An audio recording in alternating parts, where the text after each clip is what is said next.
بسم الله الرحمن الرحيم كلنتي وعنا ونكسن إذا لهانتين بضع وضيال كسر دواد وركي وجود دنبية يعني ذي كهينا دنكاسية دلك إثيوبيا وعلى شيئين أيضا مضاها عرك دلك إثيوبيا أي دقيمة استبتشوجا إلا يشلي جلين كي دنبابها لأجنيين قوبيه أي أيضا مضى تجرب وكقبصدين جودها الدجاج كاسية محارة gobolka Wolla ee isla deegaankaasi amxaarada ayaa la sheegay in dagaaladii ugu dambeeyay ay haatan si adag uga socdaan dhanka Oromadana waxaa la sheegay in jabhadda Oola ay qabsadeen deegaano hor leh oo ay ka qabsadeen ciidamada dawladda federaalka iyo kuwa dawlad deegaankaasi Oromada iyadana xoga ayaan idinka haynaa sidoo kale shacabka reer Itoobiya ayaa la sheegay in maanta ay ka jawaabeen baaqi ra'iisul wasaare Abiy Ahmed isla markaasina waxaa la arkayaa kumanaan dhalinyaro oo safaf dhaadheer ugu jira saaka in ay ku biiraan ciidamada dawladda federaalka ee dalka Itoobiya ugu dambeyntiina waxaan eegi doonaa ciidamo la sheegay inay yihiin TPLF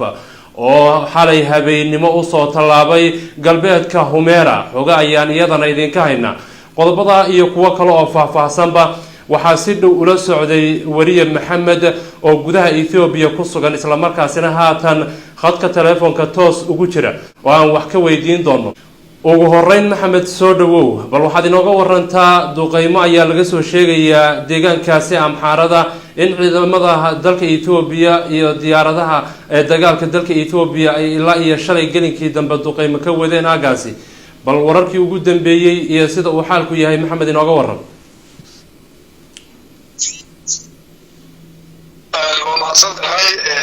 ciidamada arka Ethiopia ay ka tirsanayaan gobolka Wollo doon ku dambeeyay wada doddobaad ku dambeeyay way socdeen balse shalay oo ahayd tobankii bisha ay duqeyntu aad u sii cuslaatay ciidamada arka Ethiopia diyaaradaha miiga iyo katarka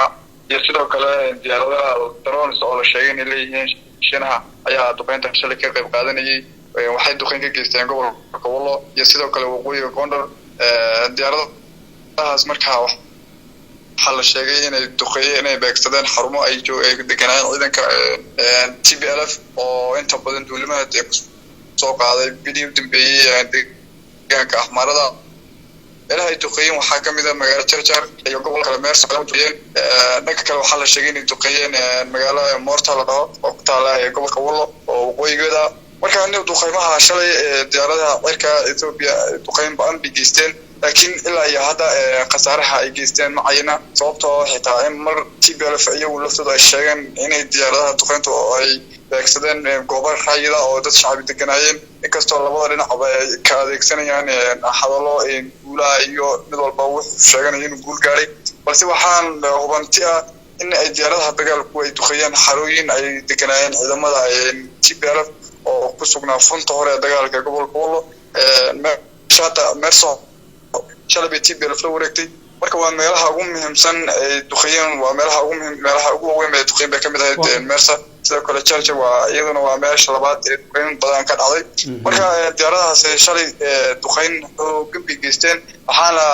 ila xoogaa loo meesha ku sugan oo la xiriirno waxaanu sheegayaan inuu khasaare ka dhashay inkastoo khasaare ka dhashay si rasmi ah u cadeen waa tahay Maxamed deegaanadan hadda ay duqeeyeen diyaaradahan drone-ka iyo sidoo kale kuwan militariga dalka Ethiopia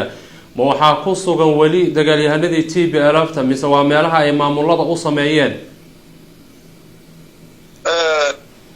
inta badan waxaan ognahay meesha ay qabsadaan ciidamada iska soo dhaafaya gobolka Wollo asalaan Axmaara ma degana oo gobol Axmaaradu asalaan leedahay male waxaa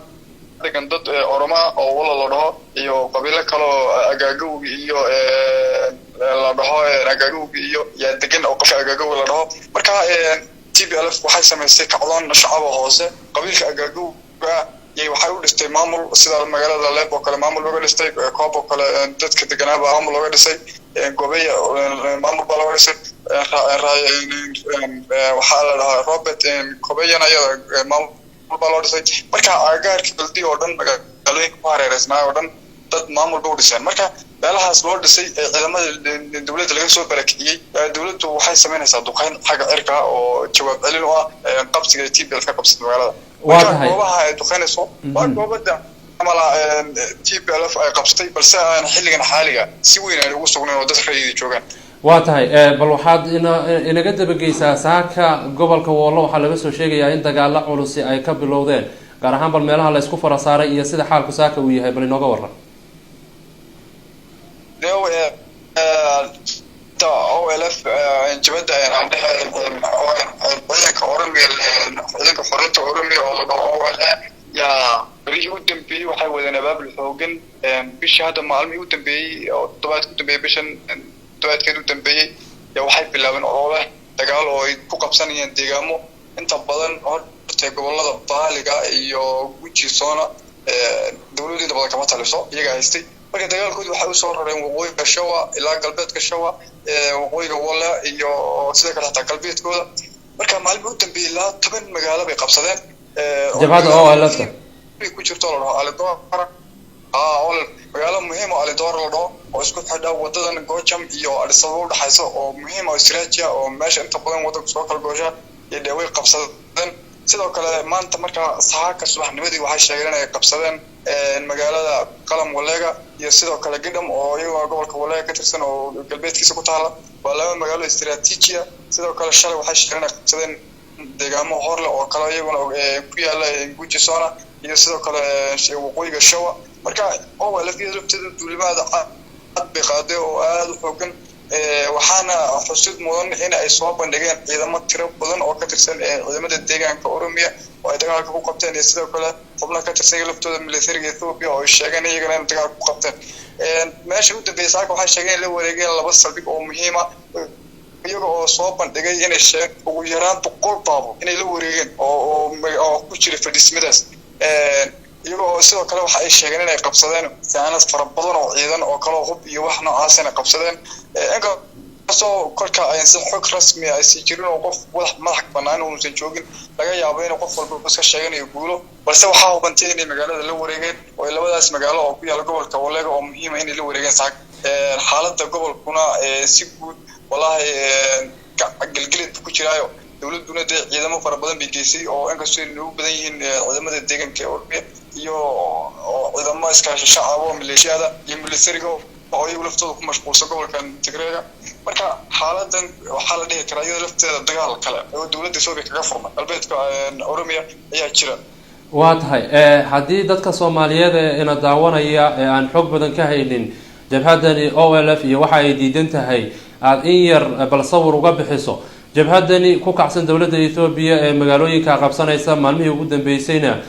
horumarada ka sameynaysa furimaha dagaalka bal maxay isku hayaan dawladda dhexe ee Ethiopia maxay se diidan yihiin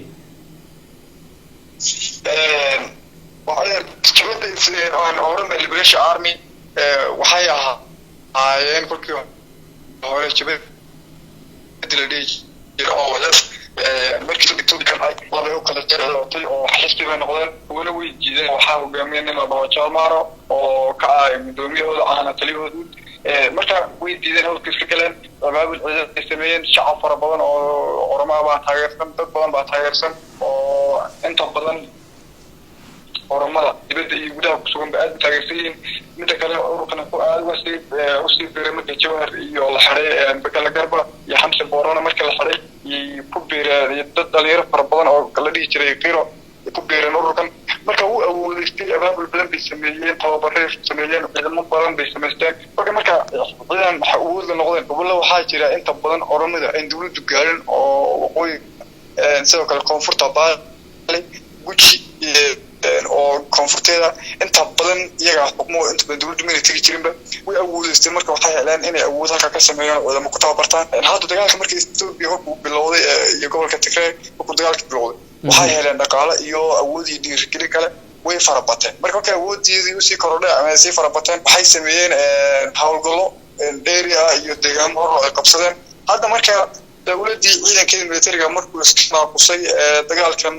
lagu soo jabiyay ciidanka maralkiisa ka xumaaday waxay heleen taageero fara badan ciidamada dawladda maamulka Oromiya oo fara badan baa u goosta dawladda shacabkooda fara badan baa taageero ku biiray markii deegaamo hor leh saasay ku qabsadeen ay ku soo awoodeysteen asal ahaan waxay ahayn jabhadii la dhihi jiray OLF oo laba u kala jabtay oo ciidan noqotay oo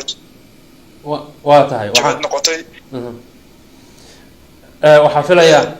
xisbi noqotay xarood waa tahay waxaan filayaa in sawir waxa laga qaatay bal hadii aynu dib ugu yara laabano dagaaladii waqooyiga ka holcayay ciidamo la sheegay inay yihiin TPLF ayaa waxay u tallaabeen galbeedka Humera iyaga maxaynu xog ka haynaa وكحنا هيدا وضيال خدك عيا قلبيتكم أمريكا سو قلين قصع قلبيتكم أمريكا سو قلين أنت بدن بريء ديما نودن بريء وربعين ده حمارة يا واحد بمقولي إن السودان توقر السعودية تيب ألفا وقفلتي حمديك ملا بريء وجوا كوكتر سنة قدري اللي هو توبري عدم السودان عدم تيب ألفا ولا ساعة نحوها سي أون رسمي هاين حالي هبينمو waxay soo shacbahayaan ciidamo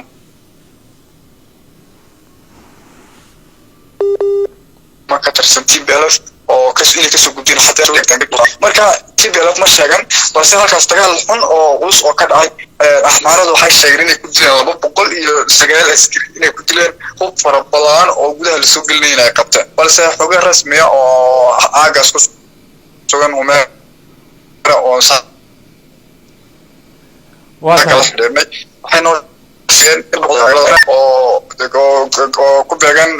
inta badan galbeedka Itoobiya gobolka Farshaqa waxaad dhow oo Humerana waxay inta badan ku taadaan saareer bixisay taageerada Suudaan xaqan ka tilmaamaysa Itoobiya xaqan ka joogta Eritrea way ku soo dhowdahay kaabiga marka dagaalka halka la sheegay saaka ka dhacay wala inta badan isma dhaxso dawladda Itoobiya oo Eritrea Suudaan waxay inta badan ama cadeen bareer oo taageerana ma Suudaan oo taageerana waxay kala wataan Itoobiya iyo TPLF marka dagaalkaas waxa la sheegay dadka goobjoogayaasha waxay noo sheegay inay ahaayeen shacab oo hubeysan oo Tigray ah oo isdifaaci oo ciidamo axmaara oo maleeshiyaadka axmaarada iyo ciidanka gaarka axmaarada iyo shacab maleeshiyaad Tigray inay halkaas ku faras saareen oo halkaas ku laayeen balse axmaaradu waxay saaka sheegayeen inay ahaayeen ciidamo TPLF oo lagu soo tababaray Suudaan oo xaga ka soo galay marka xuquuq waxay inkastoo ay si rasmi ah u soo shacbin balse waxa la sheegaya inuu dagaal culus halka ka dhacay ilaa saaka ilaa haddana uu socdo dagaalkii waa tahay aad baa u mahadsan tahay bal aynu dhanka iyo sababo u laabano ra'iisul wasaaraha dalka Itoobiya shalay waxaan ogeyn inuu ku baaqay in qof kasta oo Itoobiyana oo qori qaadan kara in uu furimaha dagaalka isgeeyo oo uu difaaco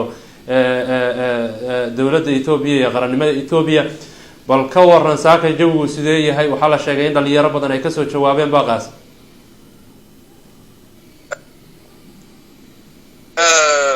xaaladdu inta badan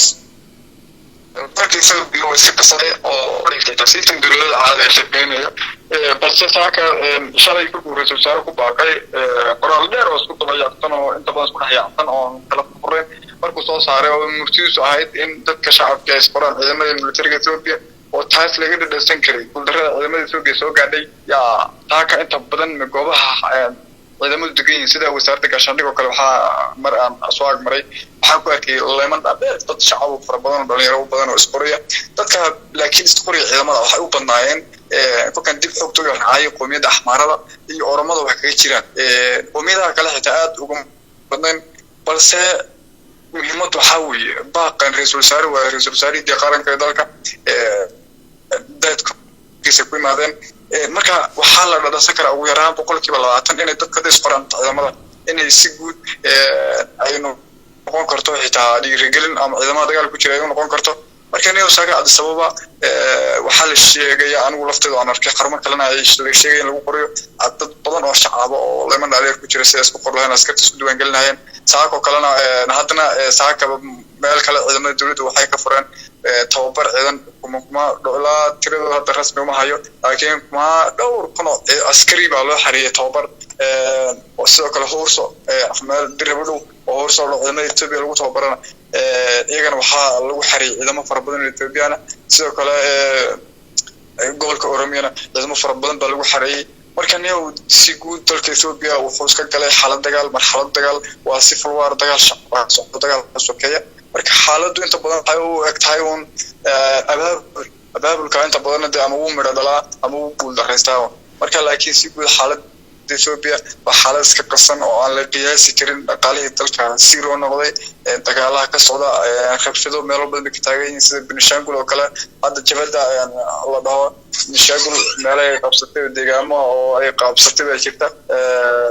oo hor leh marka xaaladda inta badan waa mid iska aan la qiyaasi karin oo joogeedu yahay inta badan aan ogeyn xaaladda dhabta ee ka dambaysa ama soo noqon doono marka gobolka Matakel oo kale shalay waxa la dhahay ciidamada hubeysan oo jabada soo galay oo xafiiskii booliska iyo xafiiskii maareeyaha labadaba way boobeen oo hanti iyo wixii qalab yaalo dhan bay qaateen xafiiskii dawladdu inta badan way xiriyeen si Oromo kala waxaan dagaalada ka socdaan sida gobolkan Tigray oo kale iyo Axmaarida Cafarta oo dagaalada ka socdaan marka inta xaaladda Ethiopia waa mid aan la qiyaasi karin deeqaha caalamka ma jireen wali waa iska zero oo deeqahu deeqmay jirto waa laga joojiyeen marka xaaladda Ethiopia si guud waa mid xaaladdeedu ay aad u adag tahay waa la qiyaasi karin aad iyo aad baad u mahadsan tahay wariye Maxamed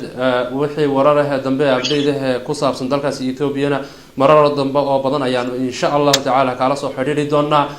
waxaana ka cudur daaranaynaa meelaha qaarkood oo codka tayadiisu hooseysay ama uu xumaanayay waxaan iskaga sii tagaynaa salaamu calaykum waraxmatullaahi tacaala wabarakaatuh iyo kulanti xiiso leh oo dambe